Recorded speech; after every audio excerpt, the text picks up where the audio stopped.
Good morning, students. Myself, Chaya Rohit, Srimati LP Savani, Vidya Bhavan Adajan. Last period में हमने देखा था क्या निराश हुआ जाए। निबंध में लेखक हजारी प्रसाद हमें क्या बताते हैं, समाज की जो परिस्थितियाँ है उनसे निराश होना चाहिए या नहीं होना चाहिए, इसी के बारे में हमें थोड़ा समझाया। तो हमने थोड़ा चैप्टर देखा था, हम अब आगे देखते हैं। यह सही है कि इन दिनों कुछ ऐसा माहौल बना है कि ईमानदारी से मेहनत करके जीविका चलाने वाले निरीह और भोले भाले श्रमजीवी पीस रहे हैं और झूठ तथा फरेब का रोजगार करने वाले फल फूल रहे हैं। यहाँ लेखक बता रहे हैं कि ये सही है कि ये अभी ऐसा माहौल बना है, अभी ऐसी परिस्थिति है कि जो ईमानदारी से मेहनत करते हैं, आजीविका पैसा कमाते हैं, जीविका चलाते हैं, जो पैसा कमाते हैं, वैसे लोग निरीह मीन्स निराधार, जिसका कोई आधार नहीं है वो, तो ऐसे निराधार और भोले भाले श्रमजीवी मजदूर लोग, श्रमजीवी मीन्स मजदूर लोग पीस रहे हैं और झूठ तथा फरेब का रोजगार करने वाले फल फूल रहे हैं।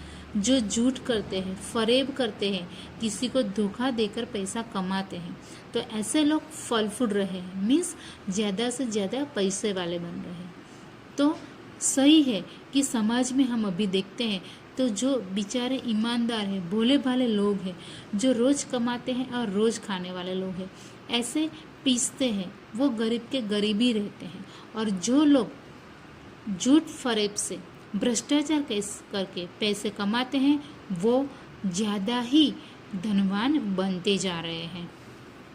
ईमानदार और मूर्खता का पर्याय समझा जाने लगा था। ईमानदार और को मूर्खता, जो ईमानदार व्यक्ति है वो मूर्ख है क्योंकि वो भ्रष्टाचार से, धोखे से पैसे नहीं कमाता है। इसीलिए लोग सच्चे ईमानदार व्यक्ति को मूर्ख समझे जाते हैं। सच्चाई केवल भीरू और बेबस लोगों के हिस्से पड़ी है। सच्चाई, सच बोलने वाला कौन होता है? तो सिर्फ भीरू मीन्स डरपोक और बेबस जो मजबूर लोग हैं, उसी के हिस्से में पड़ी है, उसी के पास सच हो गया है। ऐसी स्थिति में जीवन के महान मूल्यों के बारे में लोगों की आस्था ही हिलने लगी है। तो ऐसी स्थिति में मीन्स कौन सी स्थिति में? तो यही कि ईमानदार जो लोग हैं, जो मेहनत करते हैं, उनकी परिस्थिति वैसी की वैसी ही रहती है, वो आगे बढ़ते ही नहीं है, उनका विकास होता ही नहीं है। और जो लोग झूठ और फरेब से पैसे कमाते हैं, वो आगे ही बढ़ते जाते हैं। तो उनके हिस्सों में क्या है? तो वो सिर्फ भीरू और बेबस बनकर रह गए हैं, वो डरपोक और मजबूर बन के रह गए हैं। तो ऐसी स्थिति में क्या जीवन के महान मूल्यों के बारे में लोगों की आस्था हिलने लगी है? तो मूल्य, जीवन के जो सत्य, नीति, ईमानदारी के मूल्य है, उसमें से लोगों की आस्था, विश्वास हिलने लगा है। और कई लोग ऐसे ही है तो समाज के ऊपर से उनका विश्वास हट गया है। परंतु ऊपर जो कुछ दिखाई दे रहा है वह बहुत ही हाल की मनुष्य निर्मित नीतियों की त्रुटियों की देन है। ये सब जो दिखाई दे रहा है वो ऊपर ही है, सारे लोग ऐसे नहीं हैं। बहुत ही हाल की, ये बहुत ही है कि मनुष्य निर्मित नीतियों, मनुष्य ने बनाई हुई नीतियों, जो नीति नियम है उसकी त्रुटियों मीन्स उसकी खामियां है, उसकी भूल है। ये जो मनुष्य ने जो नीतियाँ बनाई है उसमें खामियां है, उनकी वो भूल है, उसी का परिणाम है, देन है मीन्स परिणाम है। सदा मनुष्य बुद्धि नई परिस्थितियों का सामना करने के लिए नई सामाजिक विधि निषेधों को बनाती है। तो क्या है कि मनुष्य के पास ऐसे बुद्धि नामक का एक ऐसा शस्त्र है जो सदाई नई परिस्थितियों का सामना करने के लिए वो तत्पर रहते हैं। नए सामाजिक विधि निषेधों को बनाती है। विधि निषेधों मीन्स नीति नियमों को वो बनाती है। उनके ठीक साबित न होने पर उन्हें बदलती है। जो नीतियाँ तो बनाती है लेकिन वो सही साबित नहीं होती है तो उन्हें बदल देते हैं। नियम कानून सबके लिए बनाए जाते हैं, पर सबके लिए कभी कभी एक ही नियम सुखकर नहीं होते। सामाजिक कायदे कानून कभी युग युग से परीक्षित आदर्शों से टकराते हैं। इससे ऊपरी सतह आलोड़ित भी होती है। पहले भी हुआ है, आगे भी होगा, उसे देखकर हताश हो जाना ठीक नहीं है। तो लेखक क्या कहते हैं कि नियम कानून सबके लिए बनाए जाते हैं, लेकिन सबके लिए एक ही नियम लागू नहीं होते हैं। किसी को वो नियम जचता है, किसी को नहीं। तो यही सामाजिक कायदे कानून भी युग युग से परीक्षित आदर्शों, परीक्षित मीन्स कसौटी से उतरे हुए, जिसकी कसौटी ली गई है, तो ऐसे कसौटियों से पसार हुए ये आदर्शों टकराते हैं। तो पहले भी हुआ था, आगे भी हुआ है, ऐसे ही आदर्शों एक दूसरे से टकराकर फिर आगे बढ़ते हैं। तो ऐसे जो ऊपरी सतह है आलोड़ित भी होती है। ऊपरी सतह मीन्स उपरास्त स्तर है, आलोड़ित मीन्स मथना, कुछ भी कार्य के लिए प्रयत्न करना, मथना। तो ऐसे ये पहले भी हुआ है, आगे भी होगा, और यही देखकर हताश हो जाना ठीक नहीं है। अगर कभी कभी कायदे कानून जो बनते हैं तो किसी को ठीक से आगे बढ़ाने के लिए उसको सहायता के रूप में रहते हैं और किसी को बाधा रूप साबित होते हैं। तो यही कायदे कानून सबको एक ही तराजू में तोले नहीं जाते। सबके लिए ये अलग अलग स्तर से देखा जाएगा, अलग अलग रीति से देखा जाएगा। भारतवर्ष ने कभी भी भौतिक सुविधाओं के, भौतिक वस्तुओं के संग्रह को बहुत अधिक महत्व नहीं दिया है। उसकी दृष्टि से मनुष्य के भीतर जो महान आंतरिक तत्व स्थिर भाव से बैठा हुआ है वही चरम और परम है। तो यहाँ पे लेखक क्या कहते हैं कि भारतवर्ष में भौतिक वस्तुओं के संग्रह को बहुत अधिक महत्व नहीं दिया। भौतिक वस्तुओं मीन्स जो हमारे सुख सुविधा की वस्तुएं हैं, राज रचीला है, हमारे मनोरंजन की वस्तुएं हैं, तो उनको संग्रह नहीं किया है, उसको महत्व नहीं दिया है। उसकी दृष्टि से मनुष्य के भीतर जो महान आंतरिक तत्व स्थिर भाव से बैठा हुआ है, महान आंतरिक तत्व जो हमारे मन के अंदर स्थिर भाव से बैठा है, वो कौन है? तो वो परमात्मा है, ईश्वर है, वही परम, चरम और परम है। तो लेखक कहते हैं कि हमारे देश में, हमारे भारतवर्ष में भौतिक सुविधाओं को महत्व नहीं दिया है।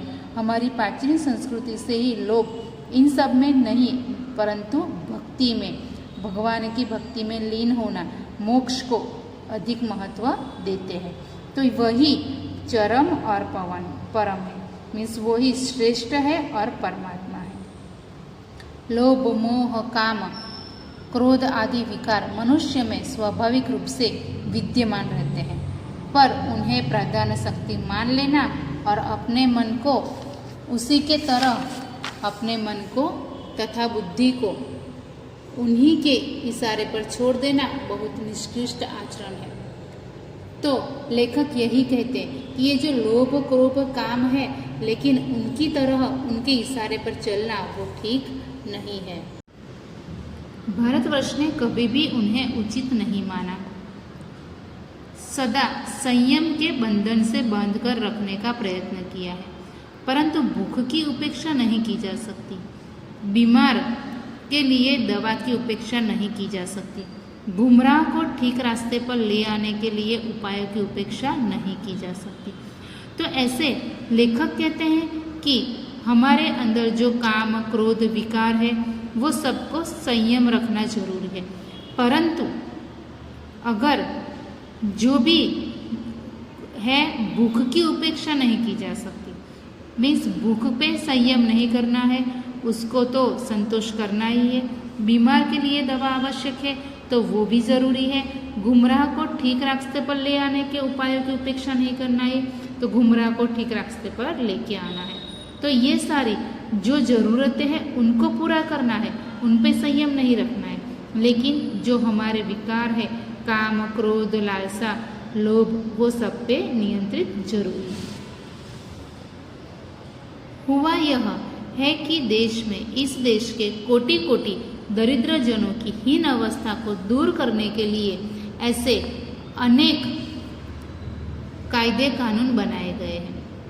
तो यह हुआ है कि कोटि कोटि दरिद्र जनों मीन्स गरीब लोग, निर्धन, उनकी हीन अवस्था, उनकी गरीबाई को दूर करने के लिए अनेक प्रयत्न किए गए हैं, जो कृषि उद्योग, वाणिज्य, शिक्षा और स्वास्थ्य की स्थिति को अधिक उन्नत और सुचारू बनाते हैं। कृषि उद्योग मीन्स खेती, वाणिज्य मीन्स व्यापार, शिक्षा और स्वास्थ्य, एजुकेशन एंड हेल्थ। तो ये सब की स्थिति ऊपर लाने के लिए बहुत सारे प्रयत्न लक्ष्य से प्रेरित हैं, परंतु जिन लोगों को इन कार्य में लगना है उनका मन हर समय पवित्र नहीं होता। तो ये जो खेती, व्यापार, शिक्षा और स्वास्थ्य के लिए जो कार्यरत है, जिनको ऊपर ले जाना है, तो ये कार्य में जो लोग हैं, जिन लोगों का हिस्सा है, उनका मन हर समय पवित्र नहीं होता है। प्रायः वे ही लक्ष्य को भूल जाते हैं और अपनी ही सुख सुविधा को और ज़्यादा ध्यान देने लगते हैं। तो क्या होता है कि ये लोग जो उच्च ओहदे पर बैठे हैं, उनका कार्य है कि ये सब में प्रोग्रेस करना, लेकिन वो अपना ही ध्यान रखते हैं, अपनी ही सुख सुविधा का ध्यान रखते हैं। ये जो पैसे जो प्रजा में लगाने चाहिए, जो गरीब लोगों में लगाने चाहिए, वो अपने पॉकेट में भर देते हैं।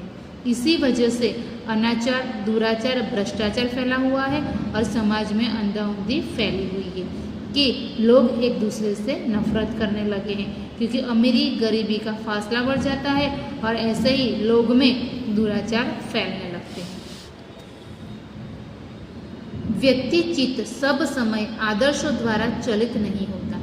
व्यक्ति चित्त मीन्स व्यक्ति का मन हर समय आदर्शों द्वारा चलित नहीं होता। आदर्शों द्वारा चलित मीन्स चलता नहीं है, हर पल ये आदर्श के रास्ते पे नहीं चलता। जितने बड़े पैमाने पर इन क्षेत्रों में मनुष्य की उन्नति के विधान बनाए गए हैं, उतनी ही मात्रा में लोभ, मोह जैसे विकार भी विस्तृत होते गए हैं। तो जितने बड़े पैमाने में, जितने बड़े स्तर पे एक क्षेत्र पे मनुष्य ने आगे बढ़ने के लिए रास्ते किए हैं, तो उतने ही विस्तृत रूप पे, उतने ही बहुत बड़े ये विकार जो फैले हुए हैं, वो विकार की वजह से किसी का प्रोग्रेस नहीं होता है। लक्ष्य की बात भूली गई हो, आदर्शों का मजाक का विषय बनाया गया और संयम को दकियानुशी मान लिया गया है। तो लक्ष्य की बात, लक्ष्य मीन्स ये सबको आगे बढ़ाना, ये लक्ष्य बंद हो गया है और ईमानदारी को एक मजाक का विषय बना गया है। तो ऐसे ही जो ईमानदार लोग हैं, जो ईमानदार आदर्श पे चलता है, उनका मजाक बनाया गया है। और संयम को दकियानुशी मीन्स जो पुराने ख्यालों वाले हैं वो, उनको माना गया है। जो ऑनेस्टली वर्क करता है, जो अपने सारे लोभ लालच पर संयम रखता है, तो इन लोगों को ऐसी जो सोच को दकियानुशी मान लिया गया है। परिणाम जो होना था वह हो रहा है। यह कुछ थोड़े से लोगों के बढ़ते हुए लोभ का नतीजा है, परंतु इससे भारतवर्ष के पुराने आदर्शों और भी अधिक स्पष्ट रूप से महान और उपयोगी दिखाई देने लगे हैं। तो ये सब हुआ है लोभ लालच की वजह से। तो उनकी वजह से क्या हुआ है? परिणाम वही हुआ है कि ये जो थोड़े से लोग हैं, उनके जो बढ़ते हुए लोभ है, उनका नतीजा है कि समाज में ये फैला हुआ है। परंतु इससे भारतवर्ष के जो पुराने आदर्श हैं वो नष्ट नहीं हुए हैं, लेकिन वो और गहरे बनते जा रहे हैं और स्पष्ट रूप से हमें महान और उपयोगी दिखाई देने लगे हैं। तो ये हमारे आदर्श अभी भी मूल से नष्ट नहीं हुए हैं, इसीलिए उनमें हमें आस्था रखना चाहिए और उनको ही आगे बढ़ाना चाहिए। भारतवर्ष सदा कानून को धर्म के रूप में देखता आ रहा है। आज एकाएक कानून और धर्म में अंतर का दिया गया है। धर्म को धोखा नहीं दिया जा सकता, कानून को दिया जा सकता है। यही कारण है कि लोग धर्मभीरु हैं, ये कानून की त्रुटियों से लाभ उठाने में संकोच नहीं करते हैं। तो क्या बताया है कि भारतवर्ष कानून को धर्म के रूप में देखता है। जो धर्म है उसमें ज़्यादा उनको आस्था है, वो कानून से नहीं डरते, क्योंकि कानून को धोखा दिया जा सकता है मगर धर्म को नहीं दिया जा सकता। कानून को तो गलत सबूत लाकर इसकी आंखों में धूल झोंका जा सकता है, क्योंकि कानून अंधा है, लेकिन धर्म को हम धोखा नहीं देते। इसी कारण कानून की जो त्रुटियां है, उसकी खामियां है, उसका लाभ उठाते हैं लोग, और लोग बिना डरे समाज में दुराचार फैलाते हैं।